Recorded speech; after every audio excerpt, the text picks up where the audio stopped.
Apa yang terjadi di dunia bisnis tahun depan, tahun 2020, tahun 2021? Percayakah kalau banyak orang yang akan menahan diri untuk tidak melakukan investasi baru dalam 2 tahun ke depan? Sekali lagi, hal itu keputusan wajar. Ditambah pergeseran perilaku pasar di mana konsumen jarang pergi ke department store, membuat mall-mall besar berkurang anchor tenannya. Pasar bergeser ke experimental market, Instagramable location. Dan ini sekali lagi tidak salah dan inilah opini mainstream. Fakta bisnis terjadi 2 tahun ini banyak turun trennya terutama di pasar retail. Di mana juga sahabat semua tahu saya ada 800 meter persegi ruangan di Food Arcade di Bilangan, Jakarta Selatan. Dan dalam pertemuan tenan dengan pengelola bulan lalu didapat keluhan bahwa sales turun 20% tahun ini rata-rata di semua outlet di tempat tersebut. Jadi apa yang mau kita bahas kali ini? Kita bahas perilaku bisnis di pasar pendapatan income tertentu. Sederhananya, pendapatan berbeda, perilaku pasar berbeda. Saat ini pendapatan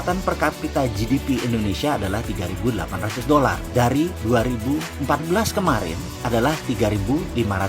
Sayang ya, tumbuhnya nggak terlalu signifikan karena pasar dengan pendapatan tersebut cara mainnya nggak lebar dan tidak banyak. Dimana di 3.800 itu nggak banyak dan tidak lebar. Karena apa? Karena disposable income-nya masih kecil. Apa itu disposable income? Pendapatan yang bisa ditabung atau dimanfaatkan untuk kebutuhan lain selain kebutuhan utama. Lalu bagaimana strategi bisnisnya? Pasar kelas bawah C naik porsinya, naik volumenya, dan ini anomali. Nah, disinilah kita akan bermain dalam 2 tahun ke depan. Ini kunci sukses bisnis 2 tahun ke depan. Inilah tahun kejayaan UKM. Inilah peluang. Jangan berharap pada pemerintah untuk hal ini. Mereka sedang euforia berpolitik. Kita garap pasar bawah. Pasar C yang tumbuh 15% karena kelas B turun ke bawah. Sekali lagi, pebisnis asing, mau asing juga asing, tidak akan bakal masuk ke kelas C. Dan kunci sukses di kelas bawah adalah strategi 4P. Produk, pricing, place, dan promotion. Pastinya saya akan urai satu persatu, namun saya akan fokus ke satu masalah dulu saja, yaitu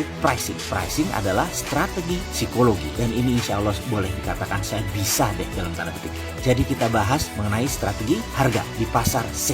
Sebentar, pantasnya ini gratis atau berbayar ya? Masa sih setiap hari dikasih ilmu gratisan banyak dan terus nggak dipraktekin? Ya bagaimana nih tanggung jawab ilmunya? Mau lanjut? Saya kasih nih, tapi dipraktekin. Janji ya, kalau jadi wacana doang, mending saya buka kelas dan harus berbayar. Mahal. Bagaimana? Kalau mau praktek, saya ikhlas ngasihnya. Deal dulu ya, kita praktek.